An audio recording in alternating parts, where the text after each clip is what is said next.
हे दृश्य आपण पाहतोय मुंबई पुणे दरम्यान खोपोली लोणावळा या ठिकाणच्या मिसिंग लिंकच्या कामाचा आढावा सध्या मुख्यमंत्री फडणवीस आणि उपमुख्यमंत्री शिंदे घेतात।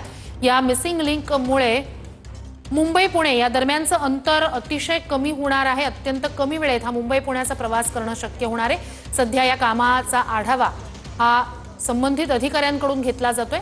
तर मुख्यमंत्री फडणवीस उपमुख्यमंत्री शिंदे सध्या मिसिंग लिंक कामाची पाहणी करतात। याआधी त्यांनी नवी मुंबई आंतरराष्ट्रीय विमानतळाच्या कामाची सुद्धा पाहणी केलेली होती। सप्टेंबर अखेर एअरपोर्ट सुरू करण्याबाबतचं लवकरात लवकर काम करा आणि तसं नियोजन करा असं मुख्यमंत्र्यांनी त्या ठिकाणी सांगितलं। आणि आता मुंबई पुणे दरम्यान ज्या मिसिंग लिंकच्या कामामुळे अंतर अतिशय कमी होणार आहे त्या मिसिंग लिंकच्या कामाचा आढावा सध्या मुख्यमंत्री फडणवीस आणि उपमुख्यमंत्री शिंदे घेतात।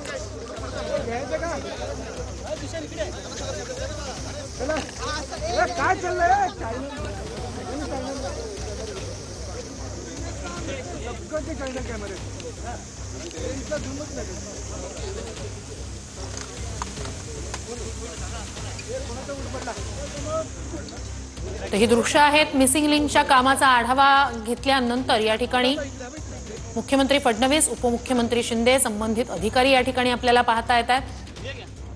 तर या मिसिंग लिंकमुळे खोपोली लोणावळा दरम्यानच्या या मिसिंग लिंकमुळे मुंबई पुण्यातलं अंतर अत्यंत कमी होणार आहे। आता लागणारा वेळ हा वाचणार आहे। मिसिंग लिंकच्या या कामाचा आढावा या ठिकाणी घेतला जातोय।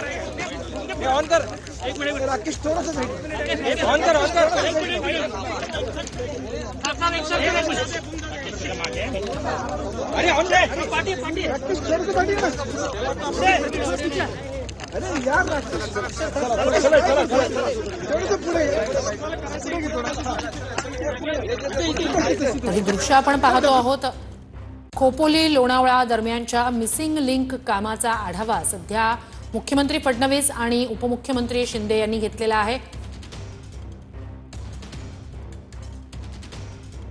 टाइम जो आहे हा जवळपास अर्ध्या तासाने कमी होणार आहे। आपण बघतो की हा जो घाटाचा सगळा भाग आहे मुंबई पुणे एक्सप्रेसवेवर जो काही जाम कधी होतो त्या जाम करता हाच भाग कारणीभूत आहे आणि आता हा सगळा घाटाचा भागच निघून जाणार आहे।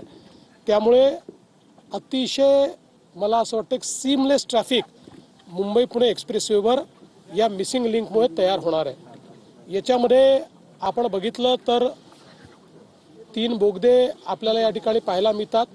विशेषतः यातला एक बोगदा हा देशातला सगळ्यात लांब बोगदा जवळपास 9 किलोमीटरचा बोगदा आहे।